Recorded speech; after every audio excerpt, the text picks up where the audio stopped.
She deliberately blasted music at 3 a.m. saying, "If I'm awake, you're awake." I said, "Understood." Before I left for the hotel, I hid 3 alarms in the air vents set to go off at random intervals forever. She tore the house apart, trying to find the noise while I slept soundly. I, 26 male, have been living with my roommate, 24, for about 8 months now. Found her through one of those roommate matching apps. She seemed normal during the interview. Stable job, clean, said she was quiet. Cool. First few months were fine. We had our own schedules, our own lives. I work regular 9 to 5 in IT support. She works nights at a casino, usually gets home around 2 a.m. Not ideal schedules, but we made it work. Then she got fired. Not gonna get into the details, but apparently she got caught giving free drinks to her boyfriend and his friends. Casino didn't appreciate that. She's been unemployed for 3 weeks now, and that's when everything went sideways. Started small. She'd stay up all night because her sleep schedule was still messed up from working nights. Fine, whatever. But then she started getting loud. TV blasting at 1 a.m. Video calls with her friends at full volume at 2 a.m. Slamming cabinet doors at 3 a.m. while making snacks. I tried talking to her, politely. "Hey, I have work in the morning. Could you keep it down after midnight?" She rolled her eyes. "It's my apartment too. I can do what I want." "I'm not saying you can't. I'm just asking if you could be a little quieter at night. Get earplugs." Okay then. Bought earplugs. They helped a little. But last Tuesday, she took it to a whole new level. 3:17 a.m. I'm dead asleep. Suddenly my room is shaking with bass, like pictures rattling on the wall kind of bass. She's blasting music in the living room, some EDM garbage at full volume. I stumbled out of my room. She's sitting on the couch, scrolling through her phone, music absolutely destroying my eardrums. "What are you doing?" I had to yell over the music. She looked up, annoyed that I was interrupting her, didn't turn the music down. "I'm listening to music. It's 3 in the morning. So, I have work in 4 hours. She finally turned it down, a little. Still way too loud for 3 a.m. "Look," she said, like she was explaining something to a child. "I can't sleep. My sleep schedule is messed up from work. If I'm awake, you're awake. That's just how it is." I stared at her. That's insane. You can't just... I pay rent here too. I have just as much right to this space as you do. If you don't like it, move out. We have a lease. Then I guess you're stuck with it. She turned the music back up. I stood there for a solid minute, just processing the sheer entitlement. Then I went back to my room, grabbed my laptop and my work bag, and left. Checked into a hotel at 4 a.m. A decent one, not fancy but clean. $89 for the night. Charged it to my credit card, saved the receipt. But before I left the apartment, I did something. Something I'd been thinking about while she was explaining her "if I'm awake, you're awake" philosophy. I have 3 of those tiny alarm clocks. The really annoying ones that beep super loud. Bought them in college when I kept sleeping through my phone alarm. They're small, about the size of a deck of cards, battery-powered, and loud as hell. I set each one to go off at different times. Random times, 6:47 a.m., 11:23 a.m., 2:15 p.m. Set them on repeat mode. Then, hid them in the air vents. Our apartment has these old-school metal vent covers. They screw off easy. I put one alarm deep in the vent in the living room, one in the vent in her bedroom, one in the hallway. Screwed the covers back on. Took me maybe 15 minutes total. Then I left for the hotel and got the best sleep I'd had in weeks. Update 1, 3 days later. Okay, so the alarm thing worked way better than I expected. I stayed at the hotel Tuesday night, slept like a baby. Went to work Wednesday morning, normal day. Didn't go back to the apartment, booked the hotel for another night. Wednesday afternoon, around 1 p.m. I get a text. WTF is that beeping noise? What beeping noise? There's a beeping sound coming from somewhere. It's driving me crazy. Weird. Maybe check the smoke detectors. It's not the smoke detectors. Sounds like an alarm or something. No idea. I'm at work. She didn't respond. Got another text at 2:30 p.m. Found it. It was in the living room vent. Did you put this here? Put what where? This alarm clock. In the vent. Why would I put an alarm clock in a vent? IDK, but it was beeping and I ripped the vent cover off and found it. Oh, weird. Maybe the previous tenant left it? It was set to go off at 2:15. Who does that? Yeah, that's strange. Glad you found it though. Left her on read after that, but here's the thing, she only found one. Thursday morning, 6:47 a.m. I'm at the hotel, awake and getting ready for work. My phone starts blowing up. Her another one. There's another alarm. Where are they? Did you do this? I waited until my lunch break to respond. Do what? Put alarms in the vents. I don't know what you're talking about. I've been staying at a hotel since Tuesday. Her why? Me because someone was blasting music at 3 a.m. and told me if I'm awake, you're awake. So I decided to find somewhere I could actually sleep. So you did put alarms in the vents? I didn't say that. I said, I'm staying at a hotel. I'm tearing this place apart looking for these things. Sounds exhausting, maybe try getting some sleep? I can't sleep with alarms going off. Weird how that works. Blocked her number after that. Figured I'd given her enough of my time. Friday I decided to swing by the apartment during my lunch break. Needed to grab some more clothes anyway. I have a key obviously. Holy hell. Every single vent cover was off, just metal grates leaning against walls. She'd torn apart the living room, couch cushions everywhere, kitchen drawers open. She'd even pulled the refrigerator away from the wall for some reason, and there she was, standing in the hallway, looking like she hadn't slept in days. Which, fair, she probably hadn't. You, she said when she saw me, you did this. Did what? The alarms. I found two, but there's another one. I can hear it, but I can't find it. Have you tried calling maintenance? Maintenance can't find it either. They came yesterday and looked for an hour. I just shrugged. That sucks. Where is it? Where's what? The third alarm. I don't know what you're talking about. I've been at a hotel since Tuesday night, because someone made it impossible to sleep here. She looked like she wanted to throw something at me. This is harassment. Is it? Because I'm not the one who was blasting music at 3 a.m. and saying, if I'm awake, you're awake. That's different. How? I live here. So do I, or I did before you made it unlivable. I grabbed some clothes from my room, threw them in a bag. She followed me around the whole time, ranting about how I was ruining her life, how she was going to call the landlord, how this was illegal. You do that, I said on my way out. I've got receipts for 3 nights at a hotel because the apartment was uninhabitable due to excessive noise. Pretty sure the landlord will be interested in that. Slammed the door on my way out. Felt good. Update 2, 1 week later. Things escalated, obviously. So after my last update, she did exactly what she threatened, called the landlord. Big mistake on her part. The landlord called me Saturday morning. Nice guy, owns a few properties in the area. We'd always had a decent relationship. Hey, got a complaint from your roommate. Says you've been harassing her? Really? What kind of harassment? She says you hit alarm clocks in the apartment to keep her awake. Says she hasn't slept in days. Wants me to evict you. Interesting. Did she mention why I've been staying at a hotel for the past week? Pause. You've been at a hotel? Yep, since last Tuesday. Have the receipts. She was blasting music at 3 a.m., told me if I'm awake, you're awake when I asked her to turn it down, made the apartment unlivable. Longer pause. She didn't mention that. Figured she wouldn't. I've got text messages if you want proof. She admitted to the music thing in writing. Send them over. Did that immediately. Sent him the whole conversation, including her if I'm awake, you're awake text and her admission about the music. He called back an hour later. Okay, so this is a mess, but technically, she violated the lease first with the noise complaint. We have quiet hours listed, 10 p.m. to 7 a.m. on weekdays. She broke that. Yep. That said, if you did hide alarms in the vents, that's creative, but probably not legal either. I didn't say I did that. I said I've been at a hotel because she made the apartment unlivable. He laughed. Actually laughed. Right. Well, here's what's gonna happen. I'm putting her on notice for the noise violation. If there are any more complaints, she's out.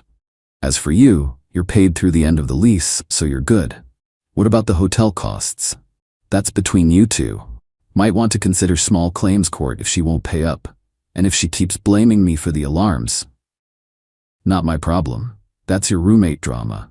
Just don't burn the place down. Fair enough. Went back to the apartment Sunday to grab more stuff. She was gone. Probably at her boyfriend's place, hiding from the phantom alarm that she still hasn't found. Left the third alarm exactly where I put it. Battery life on those things is like 6 months. We'll see how long she lasts. But Monday is when things got really interesting. Got a call from building maintenance. The supervisor, "Hey man, your roommate has been calling us non-stop about some beeping noise. We've been out there 4 times. Can't find anything." Yeah, she mentioned that. Here's the thing though, we pulled the work orders. Over the past week, she's called us 11 times. That's excessive. We're gonna start charging a call-out fee if she keeps this up. How much? $75 per visit after the first 3.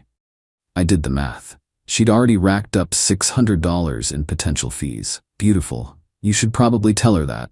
We did. She screamed at my guy, said we were incompetent, said she'd report us. Report you for what? No idea, but we're documenting everything. Just wanted to give you a heads up since you're on the lease too. Tuesday morning, she texted me from a different number. Must have gotten a friend's phone. "I know you did this." Did what? The alarms. I know it was you. Can't prove it. I don't need to prove it. Karma will get you. Karma? You mean like blasting music at 3 a.m. and then facing consequences? That kind of karma? I'm going to sue you. For what? I've been at a hotel for over a week. Whatever's happening in that apartment has nothing to do with me. You're a psycho. And you're unemployed and can't sleep. How's that working out for you? Block that number too. Wednesday, I get an email from the landlord. He's requiring both of us to attend a mediation session, some service he uses for tenant disputes. Says it's mandatory, per our lease. Fine by me. Scheduled it for next week. But here's the best part. Thursday afternoon, I'm at work. My phone rings. Unknown number. Against my better judgment, I answer. Is this the tenant at apartment address? Depends who's asking. This is the building management company. We've had a complaint from your roommate about noise issues. Okay. She's requesting we do a full inspection of the HVAC system. Says there's something in the vents causing noise. And that inspection costs $500. It's not covered under normal maintenance because she's claiming it's deliberate tampering. So we need authorization from both tenants on the lease to proceed. I smiled. No. I don't authorize a $500 inspection for phantom noises. She's welcome to pay for it herself if she wants. She says she can't afford it. Sounds like a her problem. She should have thought about that before blasting EDM at 3 a.m. Sir, I'm just trying to... I understand, and I'm telling you no. If she wants to pay $500 to have you guys confirm there's nothing wrong with the HVAC system, that's her choice, but I'm not paying for it.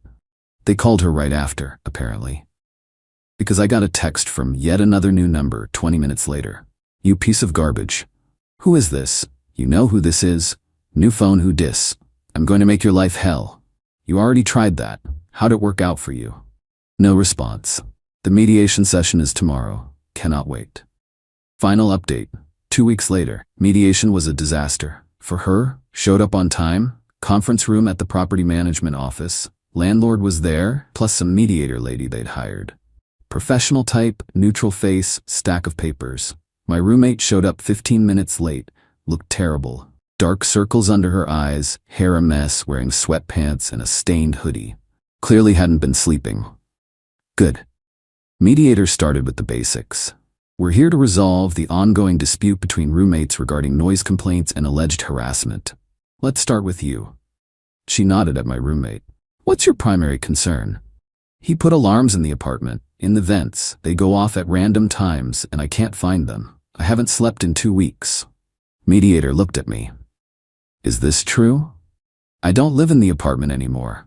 I've been staying at a hotel for 2 weeks because she was blasting music at 3 a.m. and told me, quote, "If I'm awake, you're awake." That's taken out of context. Is it? I pulled out my phone, showed the mediator the text messages. Here's her admitting to the music. Here's her saying, "If I'm awake, you're awake." Here's the timestamp, 3:17 a.m. on a Tuesday night when I had work at 7 a.m. The mediator read through the messages. Her face stayed neutral, but I saw her eyebrows go up slightly. These messages show you admitted to playing loud music at 3 a.m., she said to my roommate. He was being dramatic. It wasn't that loud. Loud enough that he left and has been paying for a hotel for 2 weeks. The mediator looked at the landlord. What does the lease say about noise? Quiet hours are 10 p.m. to 7 a.m. on weekdays. She violated that. My roommate's face went red. What about what he did? The alarms.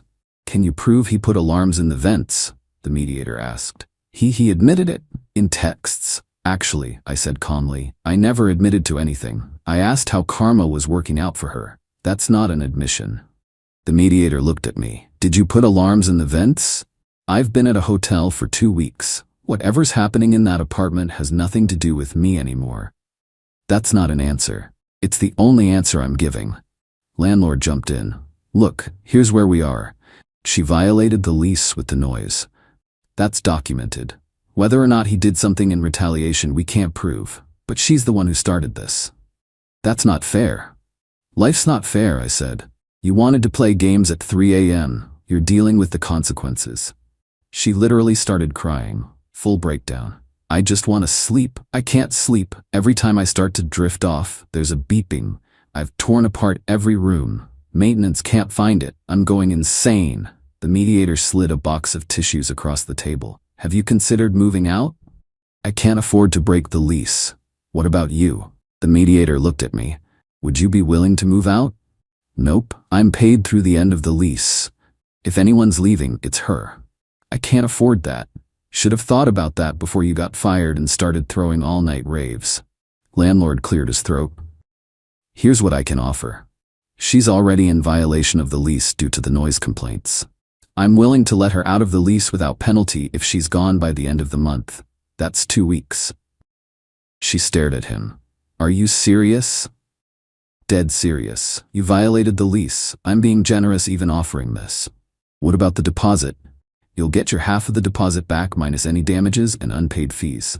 Speaking of which, maintenance has been out 14 times in 2 weeks. That's $25 in fees. Her jaw dropped. What?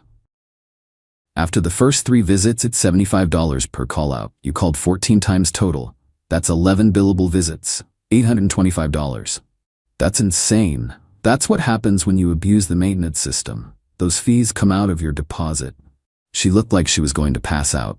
The security deposit was $600 each. She was already in the hole, $225. This is all his fault, she pointed at me. He should have to pay. For what? I asked.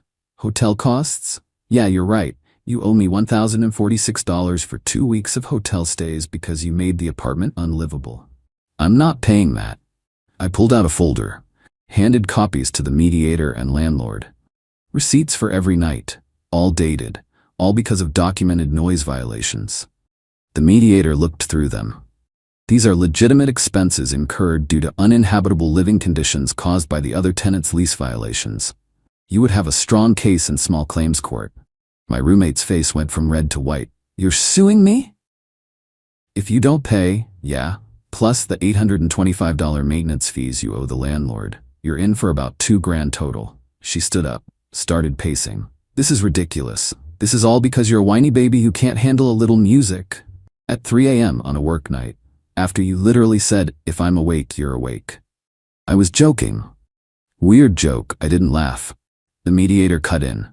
Here's my recommendation. You, she pointed at my roommate, accept the offer to break the lease without penalty.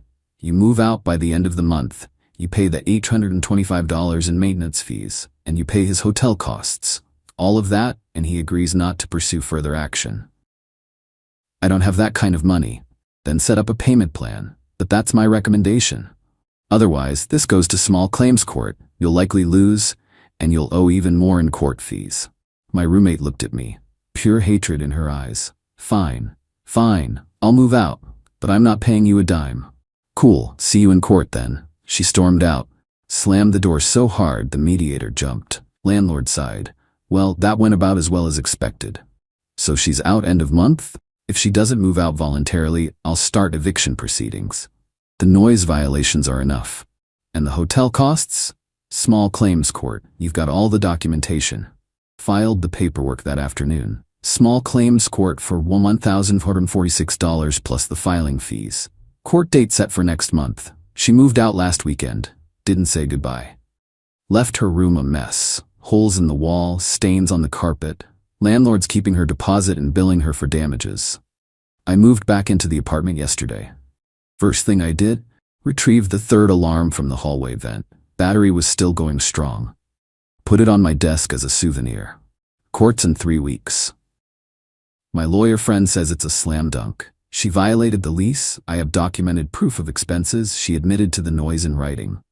I'll probably get a judgment for the full amount plus court costs. Whether she actually pays is another question, but at least I'll have the judgment on record. Might garnish her wages if she ever gets another job. As for the apartment, it's peaceful, quiet. I can actually sleep. Learned a valuable lesson though. Never room with someone who works nights, and definitely never room with someone who thinks their insomnia is your problem. The alarm thing?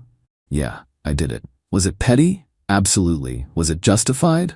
She blasted EDM at 3 a.m. and literally told me I couldn't sleep if she couldn't sleep. Play stupid games, win stupid prizes. Someone in the comments asked if I felt bad. Honestly, no. She had every opportunity to be a decent roommate. She chose entitlement and chaos instead. She made her bed. Or in this case, she made it impossible to sleep in any bed in that apartment. So yeah, she's gone. I'm sleeping great. And she's got a court date for $1,246, plus another $825 to the landlord, plus whatever the damage fees end up being. Meanwhile, I'm watching TV at a reasonable volume and sleeping through the night in my own apartment. Feels like justice to me. Edit. A few people are asking about the alarms. They're those cheap battery-powered travel alarm clocks. About $8 each on Amazon. Best $24 I ever spent. Edit 2. Yes, I know technically putting alarms in vents is probably vandalism or something, but she literally made the apartment unlivable first. I documented everything. Judge will see who the real problem was. Edit 3. Court update will come after the hearing next month. Expecting her to either not show up or show up and lie. Either way, I've got receipts. And that, folks, is how you handle a nightmare roommate. Not with drama or arguments, with documentation, legal leverage, and a $24 investment in petty revenge that cost her everything. She wanted to play games. I just played them better. She demanded, "Sign the house over to me or I'll destroy your reputation." Thinking she had leverage, I said, "Go ahead." Then I live-streamed her threat and published her criminal record she thought was sealed. Her blackmail attempt became evidence in my restraining order. I, 41 male, was having coffee in my kitchen when my ex-girlfriend Roxanne, 38, showed up uninvited. We'd broken up 6 months ago after I caught her stealing from my business account. She'd taken $8,000 before I noticed. Didn't press charges because I'm an idiot who thought she'd just disappear. She sat down across from me, smiled that fake smile I used to think was charming, and slid a folder across the table. "What's this? Your future, Garrett. Or lack of one." Inside were screenshots, photos from 3 years ago at my cousin's bachelor party. Nothing illegal, just me drunk, shirtless, doing karaoke to Baby Got Back, while wearing a foam cowboy hat. Embarrassing? Sure. Life-destroying? Hardly. Okay. And? Her smile widened. "Your company's going public next month, right? Imagine these all over LinkedIn, sent to every investor, every board member. CEO gone wild would trend so fast." I almost laughed. "Rox, it's me singing karaoke badly. Not exactly scandal material. There's more." She pulled out her phone, showed me a video. It was me from the same party, drunk, saying some choice words about my business partner Craig's then girlfriend, now wife. Nothing terrible, just calling her controlling and saying Craig could do better. Stupid drunk talk I'd apologized for years ago. Craig knows about this. We worked through it. Does his wife? Does she know you called her a gold-digging harpy? Okay, that could cause drama, but still. What do you want, Roxanne? She leaned back, savoring the moment. "The house. Sign it over to me, or I destroy your reputation right before the IPO. Your choice." The house. My house. The one I bought 5 years before I even met her. Worth about $450K in this market. "You want me to give you my house because you have embarrassing photos?" "Not give, you're gonna sell it to me. For $1, legal transfer, today. And if I don't, then by tonight, every investor will see their potential CEO as an unstable party boy who talks trash about his partners. The IPO tanks, you lose millions, your reputation is shot, all for a house you can easily replace." I sat back, sipped my coffee. She thought she had me. The thing is, Roxanne always underestimated one thing about me. I document everything. "You know what? Go ahead." Her face flickered. "What? Release it all. Do your worst. I'm serious, Garrett. I'll destroy you. No, you'll try and fail, but please proceed. She stood up furious. You think I'm bluffing? You have until 5 p.m. to sign the papers or I start sending everything. Cool. Oh, by the way, I held up my phone. Smile for the camera. What? I've been live streaming this entire conversation to my lawyer's cloud storage. Legal in this state, one-party consent. You just committed textbook extortion on camera. Thanks for the evidence. Her face went white, then red, then purple. You can't. I can and did. Now get out of my house, the one that'll still be mine at 5:01 p.m. She stormed out, slamming the door so hard a picture fell off the wall. I immediately called my lawyer, then my business partner Craig. Time to get ahead of this. Update 1. It's been 24 hours since Roxanne's threat and holy hell she went nuclear. First, let me clarify something from the comments. Yes, the $8,000 theft was documented. I have bank records, screenshots, even her confession via text where she called it borrowing without asking. I didn't press charges because I wanted her gone and thought it was worth $8K to never deal with her again. Stupid tax. I know. So, 5 p.m. came and went. No house transfer, obviously. By 5:47 p.m., the photos were on Facebook, Instagram, and LinkedIn with captions like, "This is your future CEO? Alcoholic party animal who can't control himself. Garrett talks trash about his business partners when drunk. Investor beware. Would you trust this man with your money?" The karaoke video got 47 views before I had it taken down for copyright violation. Thanks, Sir Mix-a-Lot's record label. But here's where Roxanne messed up. She tagged my company, Craig, and several board members, made it super public and traceable. Craig called me laughing.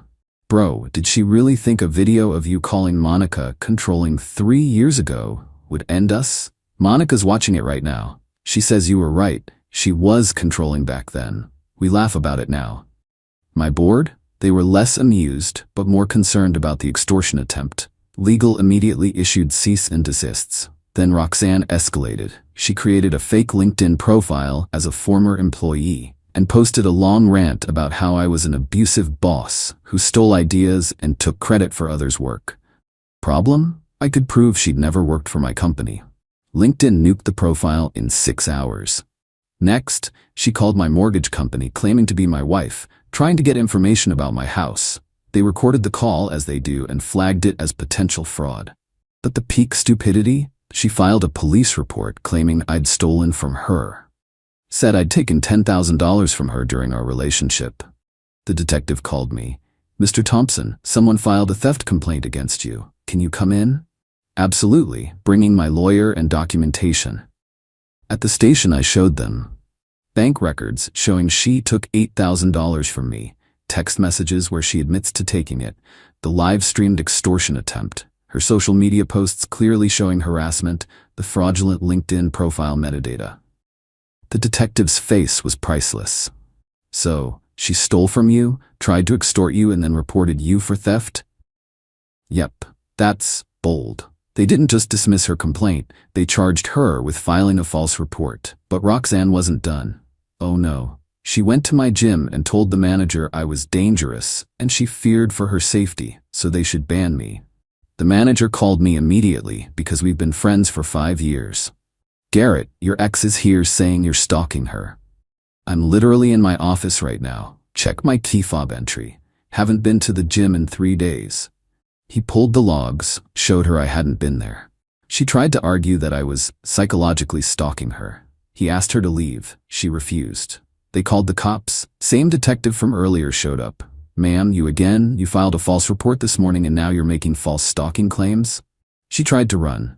Actually ran from the gym, in heels, made it about 12 feet before tripping on the curb. Update 2. Okay, so after the gym incident I did some digging. Legal, public records digging. Turns out, our dear Roxanne has a past she thought was buried. 3 arrests from her 20s. Shoplifting, dismissed after community service. Check fraud, pled down to misdemeanor. Assault, charges dropped when witness didn't show. She'd gotten them sealed, but here's the thing. Sealed doesn't mean erased. It means they don't show up on basic background checks. But arrest records? Those are public information in most states. The court documents? Public.